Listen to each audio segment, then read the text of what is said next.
I work at this museum every weekend. What I can tell you about this carriage is that it used to belong to the Grand Trunk Railway, and it used to be a regular passenger car, but then was turned into, I think, a private car. And anyways, it became outdated due to sleeker, more streamlined carriages, and was head for scrap. But we somehow our museum saved it, and we brought it here and it became part of our museum.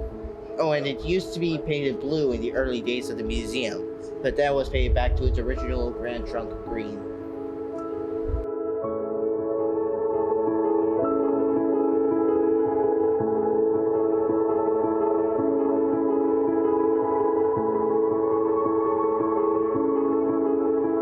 So I'm the site supervisor here at the Rosenberg Railroad Museum. Today is our monthly Garden Road Outdoor Fun Day. Every month we have a day where our outdoor Garden Road is up and running with different games and trains and activities, as well as having all of our exhibits open up to the general public. Our caboose behind me, Tower 17, our business car, and the mall train room, all of which are open up for guests to enjoy, as well as some games and outdoor activities for kids and families to enjoy. So there's always something for everyone here.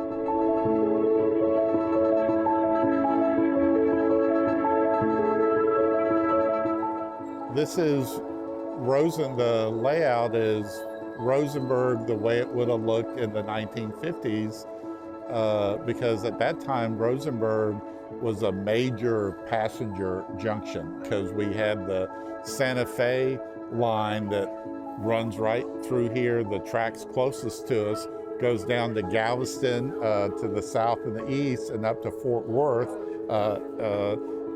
in the north and the west. But then on the other side of the junction is the old Southern Pacific Sunset Route that runs from New Orleans in the east all the way out to Los Angeles in the west. So passenger trains would have stopped, and if you look there in the center, that one-story white Santa Fe style depot, that was a rare split depot. So the southern half served the Santa Fe railroads, and the northern half of the depot served the Southern Pacific. So trains could stop here, passengers would get out and change from one route to the other. Tower 17, the yellow building with the green roof, is a replica of the Tower 17 that we have now in our grounds. It used to be between the tracks. There was a freight depot that sat over here between the tracks, and those two gray water towers down there used to sit on the other side of the tracks right there, and those would have provided water to the steam trains that were still running through Rosenberg back in the 1950s. So the State Farm building back in the 50s was a bank. The Vogelsang buildings, those three red brick buildings right there, still over there. They have restaurants and antique stores.